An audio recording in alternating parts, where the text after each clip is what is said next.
नमस्कार साथियों, कैसे हैं आप लोग। और जी हाँ, आपने सही देखा।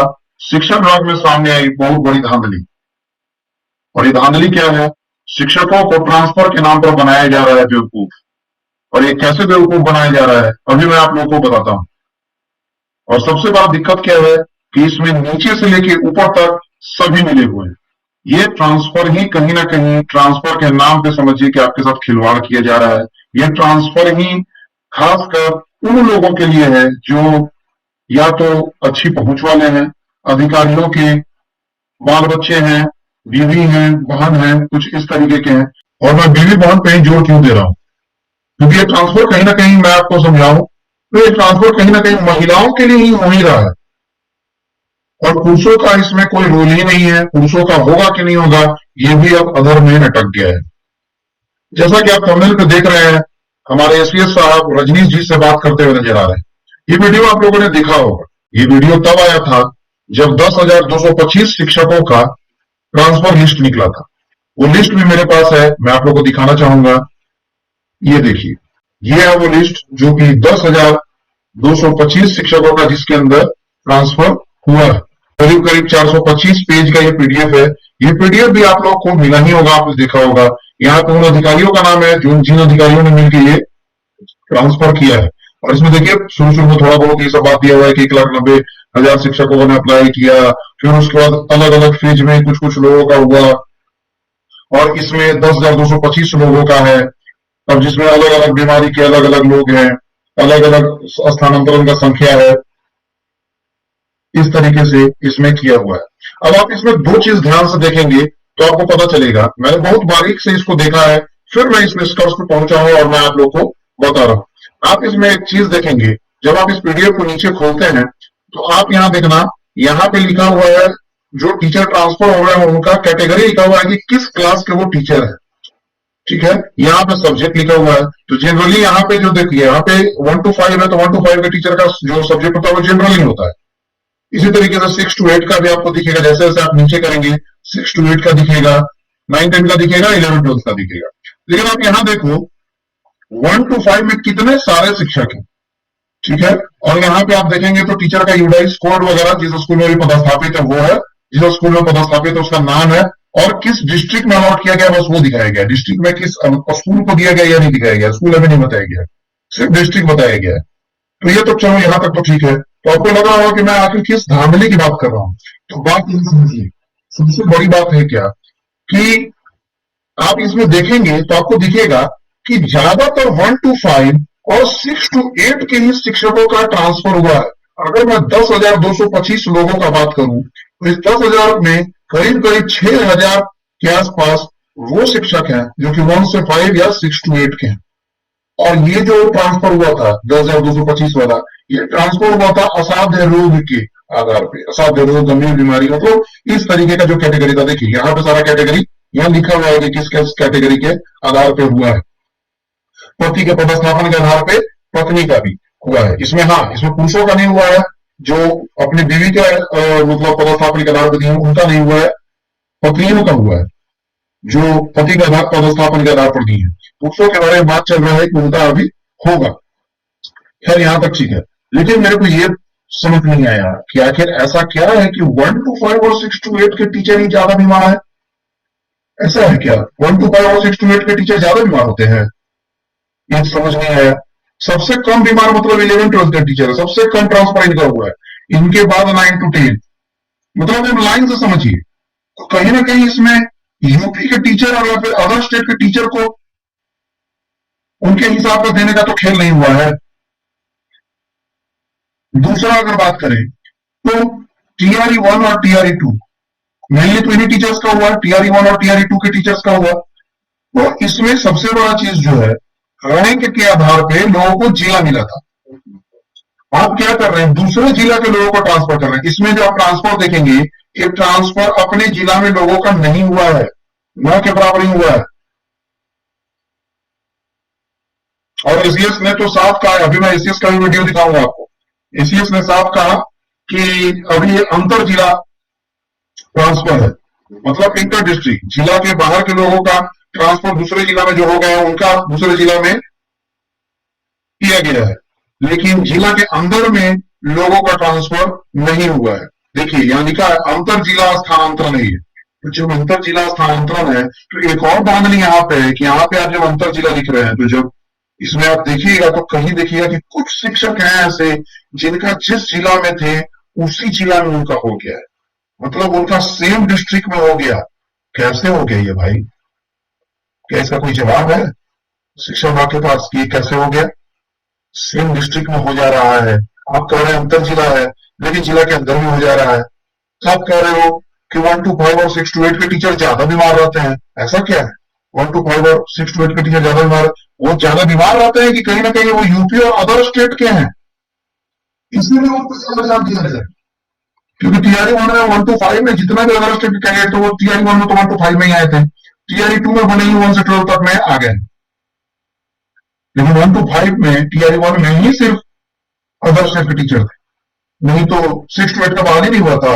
और उसका बाद और उसके पहले का स्टेट 2019 में हुआ था तो उनका बहाली होने का चांसेस ही नहीं था। बाद में सब स्टेट दिए और पास हुए आपके इसमें आके। तो ये सबसे बड़ी धांधली आपके साथ की जा रही है। और सबसे बड़ी बात इन सब बातों के भीतर मैं ये बात करना चाहता हूं कि पुरुष शिक्षकों का क्या समस्या है, पुरुष शिक्षकों का क्या गलती है कि वो पुरुष है? नहीं, आप महिलाओं का साथ ट्रांसफर कर रहे हैं, इस पर किसी को कोई आपत्ति नहीं है, लेकिन जिस अनुपात में महिलाओं का आप कर रहे हैं उससे कुछ कम अनुपात में पुरुषों का भी तो कीजिए। इस पूरे लिस्ट में मुझे लगता है कि 100 पुरुष भी नहीं आपको दिखेंगे। इसका मतलब महिलाएं ज्यादा बीमार होती है क्या? ऐसा तो नहीं है कि पुरुष कम बीमार होते हैं और महिलाएं ज्यादा बीमार होती हैं। ये तो मतलब समझ से परे चीज है कि जो अच्छा रैंक लाके जिनको अपना जिला मिला था लेकिन जिला में ही वो इधर उधर फेंका गए हैं, कुछ कोई 100 से 200 किलोमीटर, 80 किलोमीटर, 70 किलोमीटर दूर है। 80 किलोमीटर 70 किलोमीटर क्या नजदीक होता है? लेकिन जिला के अंदर है। जैसे मान लीजिए पटना जिला का मैं बात करता हूँ, पटना जिला और सभी का चॉइस है, बहुत ज्यादा लोग ने पटना जिला का चॉइस दिया है। तो पटना जिला जो है बहुत बड़ा जिला है, इसका रेडियस 100 किलोमीटर से ज्यादा का रेडियस है इसका। सबसे ज्यादा समस्या इसी में है कि 70 से 80 किलोमीटर लोग अच्छा रैंक ला के चले गए, और अब आप दूसरे जिला का करेंगे तो जिनका रैंक खराब भी है तो फिर अच्छा रैंक लाने का फायदा क्या हुआ? जिनका खराब रैंक है वो आके बैठ जाएंगे शहरों में, फायदा का क्या हुआ फिर उनका आने का? और इसके बाद टीआरई 1 2 का भी आपने कंप्लीट किया नहीं कि आप टीआरई 3 को भी बहाल करने के फेर में है, एचएम को बहाल करने के फेर में। चलिए वो तो सही है, अभी एसीएस ने बोला है कि वो टीआरई 3 का बहाली पहले करेंगे, तब जाके पुरुष शिक्षकों की बारी आएगी। इसका मतलब आप सिंपल कहिए ना सर कि पुरुष शिक्षक का होगा ही नहीं, पुरुषों का नहीं होगा। ये क्यों नहीं कर रहे हैं आप सीधा? आपको उनसे फॉर्म भरवाना ही नहीं चाहिए था, आपको नहीं करना था तो आपको जब उनका करना नहीं था तो उनको उनसे फॉर्म भरवाना ही नहीं चाहिए था, उनसे फॉर्म ही क्यों भरवा रहे आप? ये बहुत बड़ी धांधली है और ये सब धांधली से किसको फायदा पहुंचाने का कोशिश किया जा रहा है पता नहीं। और कहीं ना कहीं आपको मालूम होगा कि हाईकोर्ट में इसके लिए केस भी हो गया है, हाईकोर्ट में इस पे केस हो गया है। और इतना ही नहीं है, केस तो हुआ ही है, और केस के कारण इन्होंने क्या किया है कि इन्होंने कहा था कि अभी 10,225 का लिस्ट आया है, इसके बाद हम लोग तुरंत 40,000 महिलाओं का करने वाले, जो दूरी के आधार पर जिन्होंने दिया है उनका करने वाले हैं। लेकिन इस लिस्ट को इन्होंने रोक दिया। इस लिस्ट का निकलने का समय 30 या 31 मार्च नहीं था, आज 31 मार्च हो गया है, जिस दिन मैं ये वीडियो शूट कर रहा हूं आज 31 मार्च हो गया है, लेकिन अभी तक इसके निकलने का कोई बात नहीं है और ये निकलेगा भी नहीं। क्योंकि आप देखिए दूसरा पीडीएफ मैं दिखाता हूं, ये भी शायद आप लोगों ने देखा ही होगा। इसमें क्लियरली इन्होंने कहा कि अभी जो भी पटना डिस्ट्रिक्ट, जैसे इसमें देखो लिखा हुआ है कि टीआरई 1 और टीआरई 2 के जो भी टीचर थे, तो पटना डिस्ट्रिक्ट के जो भी लोग होंगे उसको होल्ड कर दिया गया है, क्योंकि सबसे ज्यादा आवेदन पटना के लिए आया था।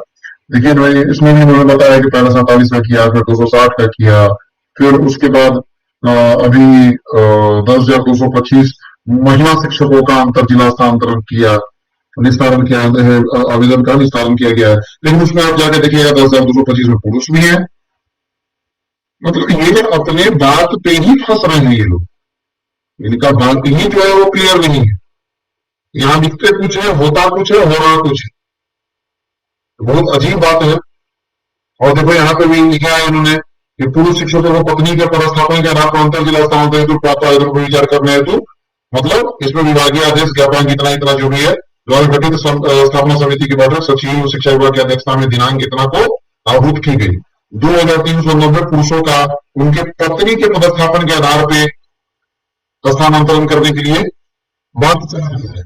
ये मीटिंग 28 तारीख को ही हो गई है, लेकिन अभी तक कोई नया लिस्ट निकला नहीं है। और साथ में इसमें आप देखेंगे इस लिस्ट में क्या है कि जो पटना जिला का जो सीट है, पटना जिला में इसको रोक दिया गया। इन्होंने क्या कर दिया है, पटना ये तो जो भी दूसरा जिला है उसमें स्थानांतरण होगा।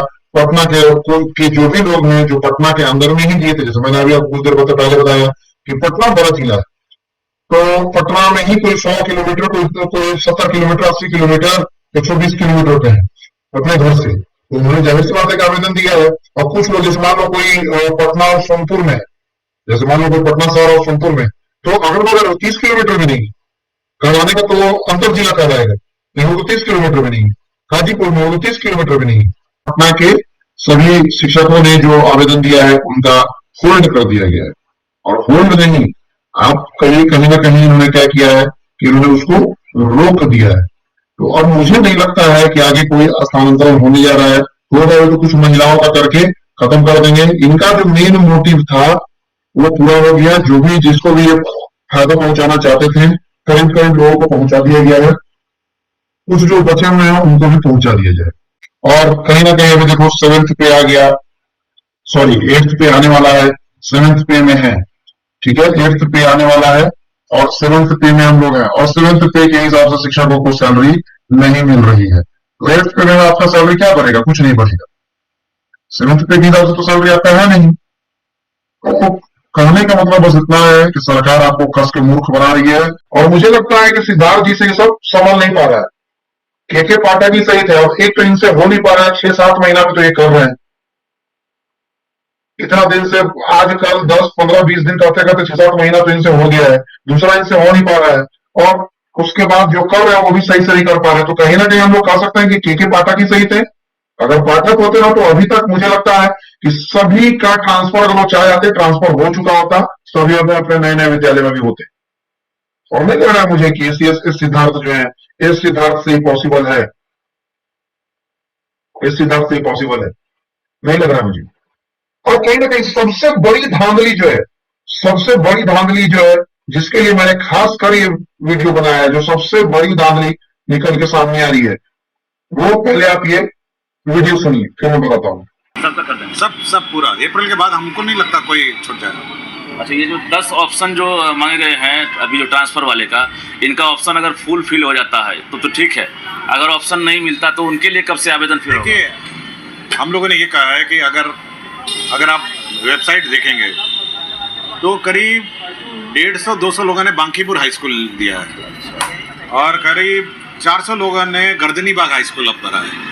अब ऐसी, जी हाँ, सुन लिया आपने।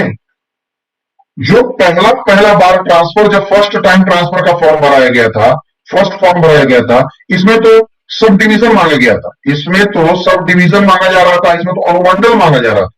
सेकेंड टाइम जब फॉर्म भराया तो इसमें ब्लॉक और पंचायत मांगा गया, ब्लॉक और पंचायत मांगा गया है। स्कूल तो कभी मांगा ही नहीं गया। फिर कैसे एससीएस कह रहे हैं कि बांकीपुर बालिका स्कूल के लिए उनके पास 150 के करीब आवेदन है, गर्दनी बाग हाई स्कूल के लिए उनके पास 400 से 450 आवेदन है। कैसे? एक पंचायत में एक हाई स्कूल होता है, मैं आता हूं उस पर भी। ये गांव में आ जाइएगा तो एक पंचायत में एक हाई स्कूल होगा, तो शायद हाई स्कूल का हिंद चर्चा उन्होंने किया तो हाई स्कूल का बात है। लेकिन पूरा पटना सदर, ये पटना सदर में दोनों स्कूल पटना सदर में आता है, और पूरा पटना सदर में बहुत सारा हाई स्कूल है, करीब करीब 60 से ऊपर हाई स्कूल है इसमें। पटना सदर बहुत बड़ा है, वो अनुमंडल ही पूरा सदर में आता है, वो अनुमंडल ही एक पंचायत के रूप में, नगर पंचायत के रूप में है। तो कैसे आपको पता चला कि 150 के आसपास उसमें बांकीपुर गर्ल्स स्कूल में मांगा जा रहा है, और 400 से ऊपर आपसे मांग रहा है वो गर्दनी बाग में? तो कहीं ना कहीं एसीएस के मुंह से समझिए कि सच निकल गया है। उनके मुंह पे सरस्वती विराजमान थी, वो सच उन्होंने बोल दिया। अंदरूनी प्रेशर है उनके ऊपर, नेताओं के, विधायकों के, एमएलसीज के। ये कोई एमएलसीज आपके लिए जाके सदन में हल्ला नहीं करते हैं, सब अपनी बीवी, अपने बच्चे, अपने रिश्तेदारों के लिए हल्ला करते हैं। क्योंकि बड़े पैमाने पे पटना में आप जाइएगा तो देखिएगा, बड़े पैमाने पे शिक्षिकाएं, शिक्षक है वहां, सारे स्कूलों के करीब ये हालत है। 60 से 70% सिर्फ महिलाएं वहां, और सब किसी न किसी विधायक, नेता, एमएलसी, और इनकी बेटी है, बहू है, इस तरीके की है, कुछ किसी अधिकारी की बीवी है, बहन है, सभी है, सब बड़े बड़े लोग हैं। तो सिंपल सा मुझे यही कहना है कि जनाब, आपको नहीं करना है ट्रांसफर तो मत कीजिए, लेकिन कृपया लोगों को मूर्ख मत बनाएंगे। मूर्ख आपसे कोई नहीं बनेगा, सब आपके बारे में जान चुका है। और नीतीश कुमार से भी यही कहना है कि नीतीश कुमार जी, अब आपके जाने के दिन लगभग तय हो गए हैं, और अभी से भी अगर आपको कुछ लग रहा है तो थोड़ा सा देख लीजिए, क्योंकि एक दो शिक्षक नहीं है, शिक्षकों का संख्या 6 लाख के आसपास है। ये 6 लाख बहुत बड़ा वोट संख्या है, सिर्फ 6 लाख लोग नहीं है इसमें, आप इसमें 6 लाख परिवार मान के चलिए, और 6 लाख परिवार में कितना वोट होगा आप खुद समझ लीजिए। भविष्य निर्माता, राष्ट्र निर्माता को यहां परेशान करके रखे हैं। भविष्य निर्माता है, कहीं भविष्य का अंधकार में है। सैलरी की बात करें तो सैलरी तो आपसे दिया नहीं जा रहा है, पूरे दूसरे राज्य में जाकर सैलरी देखिए, यहां तक कि बगल में झारखंड है, वहां एक सैलरी देख लीजिए शिक्षक का। तो आपको तो वोट चाहिए था, तो आप लाखों शिक्षक भर दिए, इसमें से क्वालिटी कितना के पास है ये बताइए, क्वालिटी कितने शिक्षकों के पास है? अंदर बाहर सब मिला के अगर देखेंगे तो 60% टीचर ही, 60 से 70% टीचर है जो सही में क्वालिटी वाले हैं। ये तो 30% वही किसी तरीके से बन गए हैं बस। और उसमें भी अगर सही सही इनका सर्टिफिकेट का जांच हो तो बहुत सारे इसमें भी पाए जाएंगे। सिर्फ बीपीएससी का टैग लगा दिया, बीपीएससी का भी आपने मजाक बना के रख दिया है। खैर, अभी से सुधर जाइए और जनता को मूर्ख मत समझिए और मूर्ख मत बनाइए। धन्यवाद।